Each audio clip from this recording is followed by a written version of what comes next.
시청자 여러분 안녕하십니까, 박영기입니다. 세월호 사고 이후 침체되었던 경기가 조금씩 살아나고 있습니다. 새로운 사업이나 새 일을 시작하시는 분들 힘내시고 최선을 다하시길 바랍니다. 꼭 성공하실 거라고 저는 믿습니다. 이 시간 주요 뉴스입니다.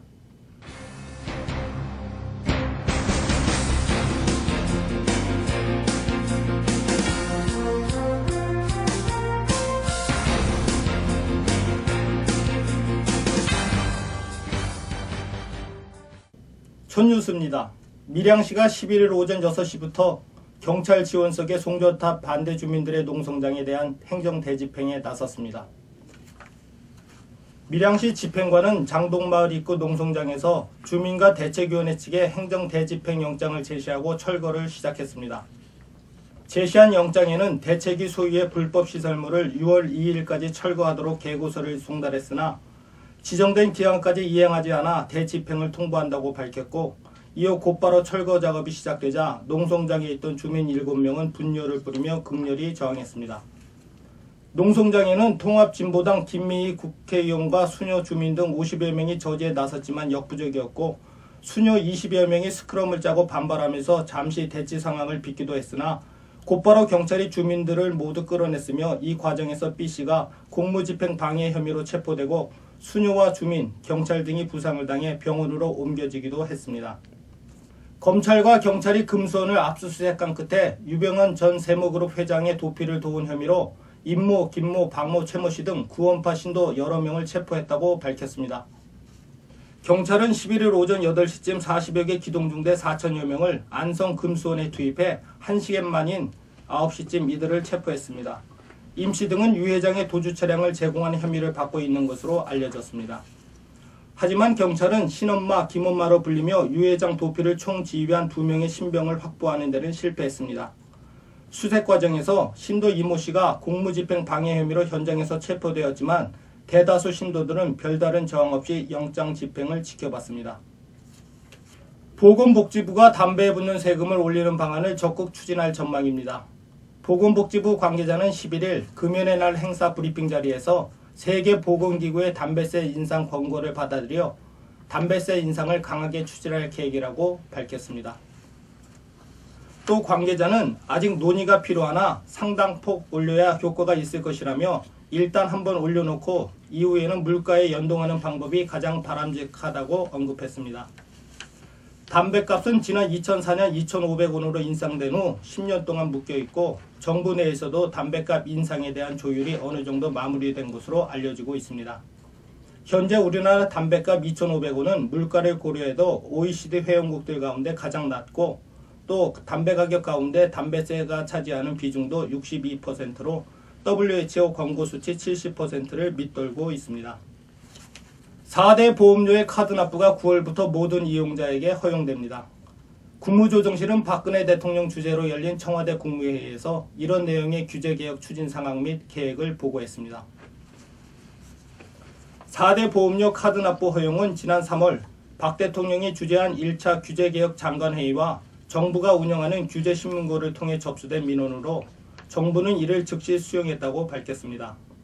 이에 따라 보건복지부 등 관계부처는 5인 이하 사업장과 100만원 미만 금액에만 카드 납부를 허용하던 기존 법령을 개정해 결제액이나 사업장 규모 등에 관계없이 전면 가능하도록 할 예정입니다. 개정안의 국회 통과를 고려하면 9월부터는 건강보험, 국민연금, 고용보험, 산재보험 등 4대 사회보험료의 카드 납부가 가능할 것으로 정부는 예상하고 있습니다. 올해 최고의 명창으로 김나영씨가 뽑혔습니다.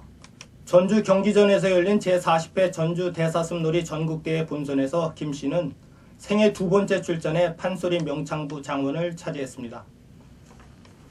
전주시, 전주 MBC, 사단법인 전주 대사슴놀이 보존회가 주최한 대사슴놀이는 한옥마을과 덕진공원 등에서 펼쳐지며 3일간의 일정을 모두 마쳤습니다.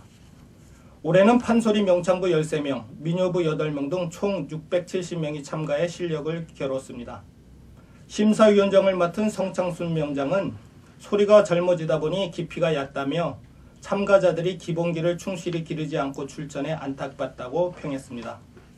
국내 최대 규모의 도심 속 자연광장이 부산에서 문을 엽니다. 부산시는 12일 오후 3시 송상현 광장 개장식을 갖고 시민들에게 광장을 개방한다고 밝혔습니다. 임진왜란 때 동네 부사로 외적을 맞아 싸우다 순국한 송상현의 이름을 딴 광장은 부산 남북을 잇는 중앙대로의 가장 번잡한 지역에 들어서서 역사의 의미를 되새기고 다양한 문화활동이 열리는 도심 속 소통 공간이 될 전망입니다. 이 광장은 1540m 구간에 길이 700m, 너비 최대 78m 규모로 들어서며 국내 대표적 도심 광장인 서울 광화문 광장보다도 더 넓습니다. 관계자는 기존 공원과는 달리 도심과 도심을 잇는 열린 소통 공간으로 다양한 시민 활동이 열릴 수 있도록 공간을 제공하는 게 주 목적이라고 말했습니다. 함께해요 희망춘천, 하나되는 강원도민을 대회 국어로 내건 강원도민체전이 춘천 호반체육관에서 개막식을 갖고 5일간의 열전에 들어갔습니다. 춘천은 1996년 이후 18년 만에 도민체전을 개최하며 2006년에 이어 8년 만에 종합우승에 도전합니다.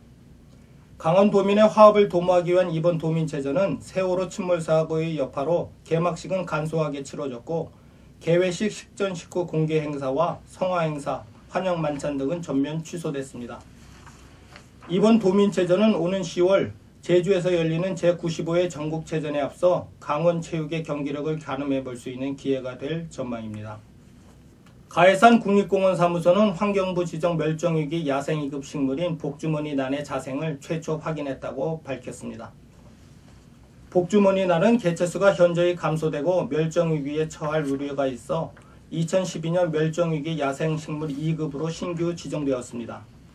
복주머니 난은 난초과의 여러 해살이 풀로 전체에 가는 털이 있고 높이는 25에서 40cm가량이며 꽃은 5월에서 7월 사이 개화합니다.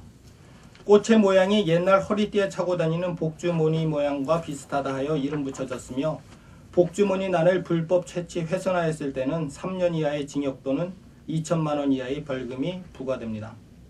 이상으로 뉴스를 마치겠습니다. 시청해주신 여러분 감사합니다.